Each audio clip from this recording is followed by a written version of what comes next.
This was the Vietnam War. And at the absolute heart of it all is this one massive, baffling question.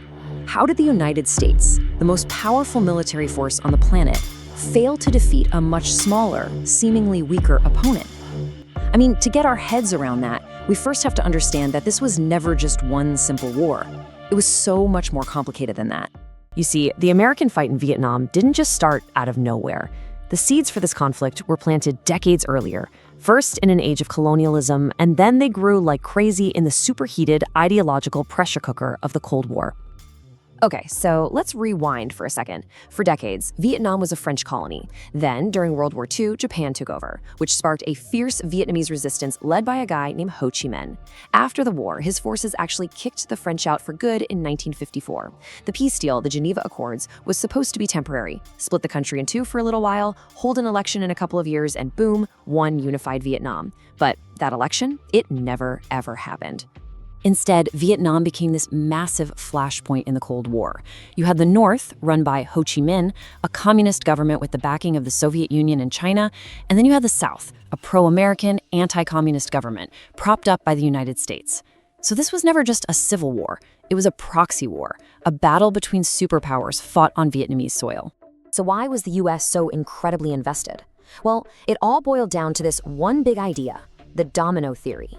American leaders genuinely, truly believed that if South Vietnam fell to communism, the rest of Southeast Asia would follow, one by one, just like dominoes. So for them, this wasn't really about Vietnam. It was about stopping communism, period. It was about global credibility. All right, so you've got this ideological showdown, and it pretty quickly turns into a military one. But here's the key, and if you get this, you get the whole war. The two sides weren't just using different weapons, they were fighting completely different kinds of wars. And this total mismatch is the reason for everything that happened next. For the US military, the main strategy was something called attrition. In a war with no front lines, where you weren't really trying to conquer land, the goal became brutally simple: just kill. Kill more of their soldiers than they could replace, and eventually you'd break their will to fight. And they went after this goal with, just unbelievable technological power. You had search and destroy missions where helicopters would drop troops right into the jungle. They used massive airstrikes, B-52 bombers, even chemical defoliants like Agent Orange to just strip the jungle bare. And success? It wasn't measured in territory. It was measured in a grim daily number, the body count. But the Viet Cong and the North Vietnamese, they were playing a totally different game. It was a people's war.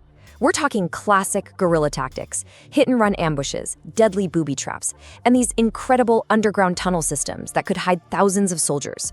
They would literally melt into the civilian population, making it impossible to tell who the enemy was.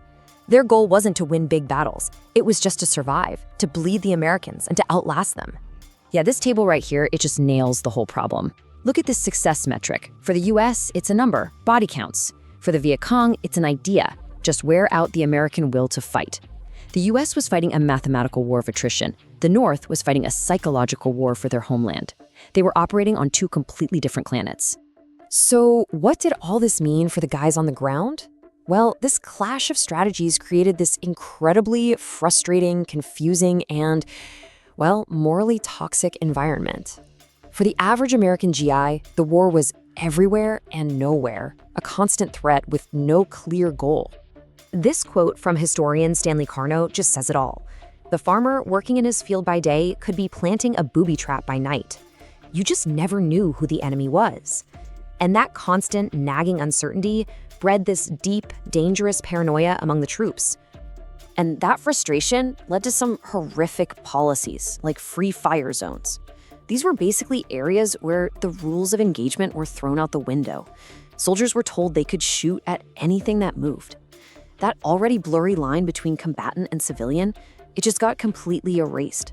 And the results? They were tragic. And then, on March 16th, 1968, all of it, the frustration, the paranoia, the dehumanizing strategy of the body count, it all boiled over and culminated in one of the absolute darkest chapters in US military history. We have to talk about the massacre at My Lai. So that morning, the men of an American unit called Charlie Company went into a small village. Intelligence told them to expect a big fight with an elite Viet Cong unit. The company had been taking casualties from mines and traps in the area. They were angry, they were scared, and they were ready to hit back hard. But when they got there was no enemy unit, no Viet Cong. There were just villagers, most of them cooking breakfast. And over the next few hours, the American soldiers rounded them up and systematically murdered them. The death toll was as high as 504 people. And let's be crystal clear, there were unarmed civilians, mostly women, children, and old men. The testimony from the soldiers who were there, it's just sickening. Private Paul Meadlow said this later. There's nothing you can add to that. It's just the raw, horrifying result of a war strategy that had spiraled from attrition into pure atrocity. And what happened next was almost as shocking. The army covered it up. The official report called it a major victory, with 128 enemy killed. The truth stayed buried for over a year, until a soldier named Ron Reidenhauer, who'd heard stories about it, started writing letters to anyone who would listen. His persistence, plus the digging of a journalist named Seymour Hersh, finally broke the story wide open. And when it hit the news with photographs, it caused an absolute firestorm around the globe. The fallout from My Lai went far beyond Vietnam. You have to remember, this was the first living room war, broadcast on the nightly news. And when the American public saw what happened at My Lai, on top of everything else, the support for the war just began to crumble. You can literally see it happen right here in this chart. That year, 1968, was the breaking point. Public support for the war, which was already shaky, just fell off a cliff. The gap between what the government was telling people and what they were seeing with their own eyes became a canyon. Really, 1968 was a 1-2 punch that sealed the war's fate back home. First was the Tet Offensive. Militarily, it was a disaster for the North, but for Americans watching at home, it proved the enemy was nowhere near beaten. That was the political turning point. And then came My Lai. That was the moral turning point. It destroyed any idea that this was some kind of noble fight for freedom. After that, the end came slowly, in stages.